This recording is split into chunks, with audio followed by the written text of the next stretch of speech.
Estamos começando pela TV Novo Tempo mais um programa Evidências, sempre em busca de fatos que comprovem a veracidade histórica da Bíblia Sagrada. Você já ouviu falar em teoria da conspiração? Provavelmente sim, se não pelo menos já viu algumas de suas propagandas em documentários, revistas e principalmente na internet. Os teóricos da conspiração amam assustar o povo com ideias factoides de uma ameaça iminente que os governos querem esconder, mas que todos deveriam saber para salvar as suas vidas. Alguns, no entanto, teriam descoberto a trama e agora correm para alertar a humanidade. E há de tudo um pouco, desde a descoberta de um plano secreto para eliminar etnias africanas através de um vírus criado pelos americanos, até a trama e ao uso de fraldas para transformar pessoas em satanistas. Segundo essa tese, uma famosa fábrica de fraldas era controlada por um adorador do diabo e o uso dessas fraldas tornava as crianças servas de Satanás. É claro que devemos estar alerta contra certos controles de órgãos, como a mídia, que querem fazer a nossa mente apenas algo manipulável. Mas isto não tem nada a ver com estas histórias ou teorias que quase beiram ao ridículo.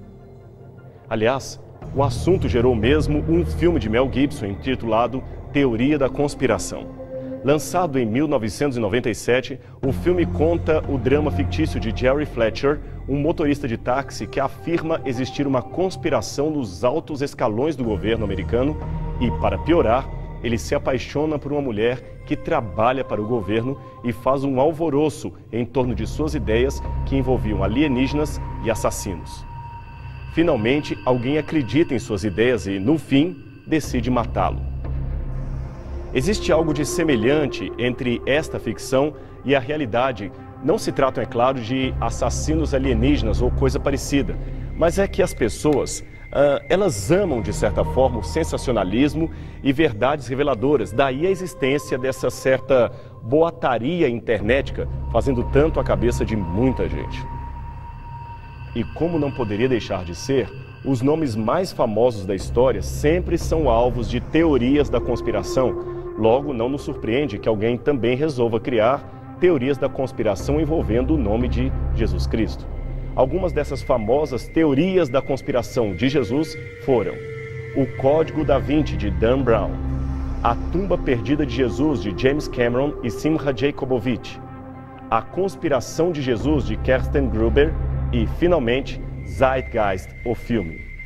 As teorias são as mais criativas que se pode imaginar e uma delas diz que Jesus e o cristianismo foram a criação de membros de uma sociedade secreta do primeiro século com o fim de unificar o esfacelado Império Romano. Uma outra dessas teorias diz que Jesus não morreu na cruz do Calvário, que ele sobreviveu e com a ajuda de seus discípulos foi para um outro lugar, assumiu uma nova identidade e casou-se com Maria Madalena. E tem aquela outra teoria também, famosa durante algum tempo, que diz que Jesus viveu na Índia durante a sua adolescência e ali aprendeu técnicas hindus de levitação, parada respiratória e outros truques que usou para realizar milagres e simular a sua própria morte e ressurreição. Essas coisas povoam as redes sociais e geram inquietude em muitos religiosos, especialmente os mais jovens. Algumas teorias são de fato até cômicas. Eu me lembro de uma, por exemplo, que para justificar a descrença na ressurreição, explicou o fato dizendo que Jesus tinha um irmão gêmeo e que esse irmão gêmeo de Jesus assumiu a sua identidade após a sua morte e enganou os discípulos fazendo-se passar pelo Jesus que na verdade havia morrido. Já pensou quanta criatividade? Uma teoria da conspiração que ainda gera muitas perguntas é aquela que afirma que a história de Jesus seria, na verdade, uma novela teológica plagiada a partir de mitos pagãos existentes antes do cristianismo. O documentário Zeitgeist fala disso em sua primeira parte e o livro Christ Conspiracy, de Acaria, também.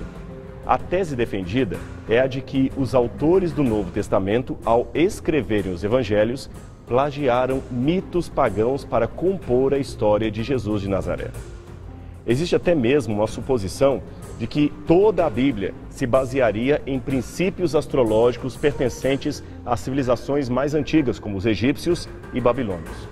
Assim, os 12 signos do zodíaco seriam, na verdade, a inspiração para as 12 tribos de Israel, os 12 filhos de Jacó e os 12 apóstolos de Jesus. Será que é assim mesmo? Bem, no que diz respeito a Jesus, fica sem sentido buscar fora da Bíblia a inspiração para o número 12, no caso os 12 apóstolos. Ora, digo isto porque o Antigo Testamento é que fornece o pano de fundo mais natural para o movimento de Jesus Cristo. Ok, mas o que podemos dizer em relação à tese de que a Bíblia como um todo se inspirou em mitos do paganismo? Bem, isto não faz o menor sentido. Sabe por quê? É simples. O livro do Gênesis foi escrito por volta do século XV a.C. E mesmo teólogos liberais que não aceitam a autoria de Moisés afirmam que ele teria sido composto, na versão deles, por volta de 900 a 550 a.C. Logo, existiria um consenso entre autores liberais e conservadores de que a história das 12 tribos de Israel e dos 12 filhos de Jacó já seria conhecida e muito bem conhecida pelos judeus por volta do 6º século antes de Cristo, e provavelmente antes disso, sem contar o fato de que ela se inspirava em ocorrências ou acontecimentos bem mais antigos. Agora veja o detalhe interessante. A astrologia babilônica, que divide os signos do zodíaco em número de 12, data, segundo os especialistas, do 5º ou mais provavelmente do 4º século antes de Cristo. Logo, é uma tradição posterior à narrativa bíblica e, logicamente, não poderia ser um modelo no qual as escrituras se inspiraram. E quem nos dá essa informação não são religiosos ou teólogos, mas especialistas em astronomia antiga, como os doutores J. Passachov, do Observatório de Harvard. Aliás, essa datação é um consenso entre os físicos especializados em história da astronomia. Uma comparação clássica que os teóricos da conspiração gostam de fazer é a suposta correspondência entre a história de Jesus e o mito de Horus, o deus egípcio com forma de falcão. Os críticos dizem que Horus nasceu em 25 de dezembro de uma virgem chamada Ísis. Uma estrela no Oriente proclamou a sua chegada. 3 reis vieram para adorá-lo. Ele se tornou um grande mestre aos 12 anos. Aos 30 foi batizado no rio Eridanos por um profeta chamado Anub. Tinha 12 seguidores, fez milagres e ressuscitou El-Osíris ou El-Lazarus dentre os mortos. Pregou numa montanha os ditados de Lusa. Era chamado de Cristo, ou ungido, e finalmente foi crucificado e reviveu. Essa lista é tão impressionante que mesmo quem conheça por alto a vida de Jesus não consegue deixar de perceber as incríveis semelhanças entre um relato e o outro.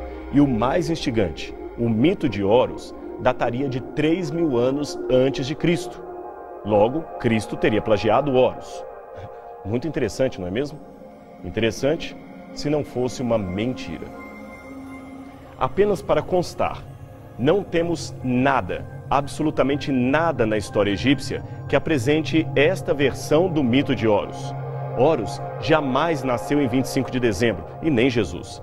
A sua mãe Ísis nunca foi uma virgem. Ela era, pelo contrário, a esposa de Osíris e concebeu seu filho se autofecundando com o esperma de seu pai que havia sido morto. Aliás, existe mesmo uma história de aparente ressurreição no mito original egípcio, mas não tem nada a ver com a ressurreição de Cristo. É que Ísis, a esposa de Osíris, tomou o corpo esquartejado de seu marido e o costurou. Em virtude disso, ele então volta a viver, mas apenas como um rei mumificado no mundo dos mortos. Não há nada no mito egípcio original falando de um batismo de Horus ou de uma escolha de 12 discípulos, muito menos de operação de milagres. E dizer que ele também era chamado de Cristo, o ungido, é a pior falácia, a pior mentira que se poderia inventar. Primeiro, porque temos que esse título era aplicado não a Horus. E segundo, porque Cristo em egípcio significa sepultamento e não ungido. Quando a gente vê essas coisas, fica se perguntando de onde certos autores arrumam tanta criatividade para inventar dados falsos e enganar as pessoas que pensam estar diante de uma pesquisa séria. Mas vamos continuar vendo os paralelos.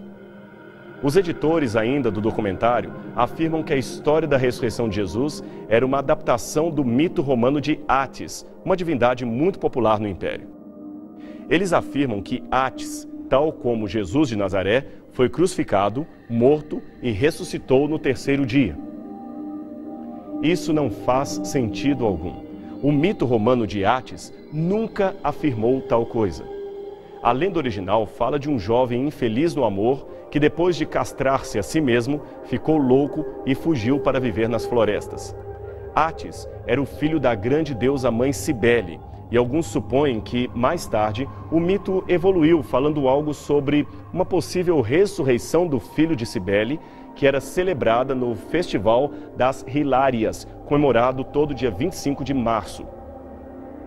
Bem, sobre esse dado, em primeiro lugar, a divergência entre os especialistas, se o festival realmente celebraria uma suposta ressurreição do Deus ou outra coisa. Ademais, ainda que se confirme este fato, tal celebração não aconteceu senão depois do ano 150 de nossa era, ou seja, mais de 100 anos após a origem e fundação do cristianismo.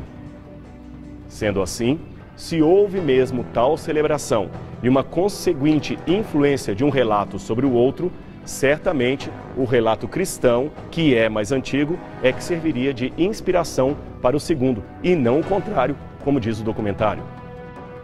E eu disse serviria, porque a tendência atual dos estudos arqueológicos e históricos não é mais a de atribuir rapidamente relação entre relatos apenas com base em semelhanças orais e redacionais. Veja, por exemplo, Júlio Verne escreveu um romance no século XIX sobre a ida do homem à Lua, e nem por isso vamos dizer que o programa espacial americano, surgido posteriormente, seria inspirado em Júlio Verne. Você quer mais um exemplo de como é possível criar paralelos ilusórios entre duas histórias? Então vamos comparar a vida de Napoleão Bonaparte e Adolf Hitler. Ambos, Napoleão e Hitler, queriam dominar e unificar a Europa e por pouco conseguiram, mas tiveram como principal inimigo a Inglaterra, que no caso de Napoleão decretou o bloqueio continental e no caso de Hitler erigiu a mão de ferro de Winston Churchill. Ambos, novamente, Hitler e Napoleão, tiveram uma vida amorosa complicada.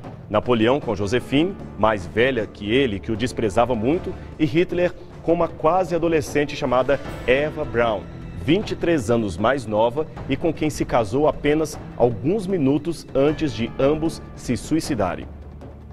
Hitler construiu campos de concentração para inimigos e Napoleão também.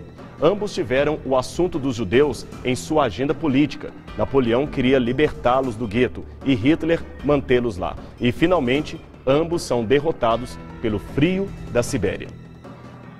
Você viu quanta semelhança? Já pensou alguém propor um documentário dizendo que Hitler nunca existiu e que a sua história seria um plágio da história de Napoleão? Um absurdo, não é mesmo? Pior ainda é quando os paralelismos são forçados ou mentirosos, como até agora parece ser o caso das comparações propostas entre Jesus e os mitos pagãos da antiguidade. Outro paralelismo que fez muito sucesso nas redes sociais foi a suposta equiparação entre Jesus e Dionísio. Conhecido também como Baco, Dionísio era o deus do vinho e da colheita de uvas. Suas imagens sempre o retratam como um jovem adolescente, e seus rituais, embora ainda envoltos em mistério, pareciam conter orgias e bebedices. Por isso, seu nome em latim, Baco, acabou se tornando uma alcunha de festas de orgia chamadas bacanais. Das várias versões clássicas de seu mito, a mais conhecida é aquela que conta a aventura amorosa de Zeus e sua amante Semele. Grávida, ela pede a Zeus que se mostre a ela em toda sua glória, o que ele concorda. Zeus então aparece com seus raios e trovões e ela, não suportando tamanha luz, cai morta ao chão. Zeus tira o precoce menino de sua barriga e termina a gestação em sua própria coxa divina. No momento de Dionísio nascer, Zeus então abre novamente a coxa e tira a criança e o entrega a Hermes para cuidar dele. Daí em diante, o menino começa a passar de mão em mão, de tutor em tutor, até finalmente ser entregue às ninfas que viviam em Nisa, e elas cuidaram dele até a sua fase adulta. O mito continua dizendo que Dionísio passou por um momento de loucura até ser curado pela deusa Cibele. Ela o instruiu em sua doutrina e ele então aprendeu a arte do vinho e atravessou a Ásia, ensinando aos homens como cultivar a uva. Não existe, portanto, nada nesse mito que possa assemelhar Dionísio a Jesus Cristo. O fato de Cristo usar vinho ou suco de uva na Santa Ceia é muito pouco para equiparar os dois relatos. Também não há nada que diga que Dionísio nasceu em 25 de dezembro a partir de uma virgem. Aliás, esse detalhe de nascer de uma virgem no dia 25 de dezembro é mencionado pelos críticos como sendo parte das mitologias de Dionísio, Mitras e do já mencionado Horus. Nada, porém, nas versões antigas destes mitos corrobora com essa afirmação. É difícil compreender, então, por que os críticos insistem tanto nisso. Afinal, como já colocamos, nem a Bíblia, nem o cristianismo primitivo dizem que Jesus nasceu em 25 de dezembro. Aliás, foi o Papa Júlio I que tardiamente datou o nascimento de Cristo no solstício de dezembro, a data que foi convencionada e não tem, portanto, nada a ver com o cristianismo original, muito menos com aquilo que ensina a Bíblia. Esse tipo de comparação artificial não é nada novo. Em 1856, o egiptólogo amador Gerald Massey escreveu um livro no qual afirmou: muito da história do cristianismo é derivado da mitologia dos egípcios. Um jornalista chamado Alvin Kuhn, que depois se tornou ministro anglicano, ficou empolgado com esta ideia e a escreveu num outro livro chamado O Cristo Pagão.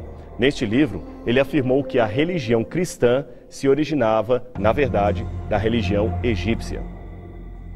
Bem, por ora basta dizer que vários estudos em egiptologia foram desenvolvidos nos anos seguintes e nenhum deles jamais validou qualquer das afirmações de Massey e Kuhn. Pelo contrário, suas teorias fazem os egiptólogos rirem. Agora, para quem quer criar sensacionalismo e aparência de teoria nova, aí sim, essas velhas afirmações até que são muito bem-vindas. Deixando agora um pouco de lado as histórias greco-romanas e egípcias, há também uma teoria que afirma que a história da crucifixão de Jesus deriva de um mito hindu. Esse mito seria a saga de Krishna, a revelação máxima da divindade. Olha, eu já li mais de uma vez o Bhagavad Gita, o livro sagrado dos hindus que conta a história de Krishna, e não me recordo de ter lido ali nada que possa ser associado à crucifixão de Cristo. O que o texto do Bhagavad Gita diz é que Krishna morreu vítima de uma flechada acidental que ele tomou quando guerreava ao lado de Arjuna. Depois disso, a sua alma foi levada ao paraíso e não houve nada que se possa chamar de ressurreição da carne. Mas como não sou especialista em religião hindu, vou deixar com você a opinião de um doutor no assunto, o professor Edwin Bryant, que leciona hinduísmo na Universidade de Rutgers. Ele é o autor ainda do livro Krishna, a Saucer Book, e da tradução inglesa do Bhagavata Purana, A Vida de Krishna. Agora veja o que ele escreveu quando lhe perguntaram sobre uma possível relação entre a crucifixão de Jesus e a suposta crucifixão de Krishna. Veja o que ele disse. De onde tiraram isso? Essa ideia é completamente absurda e sem sentido.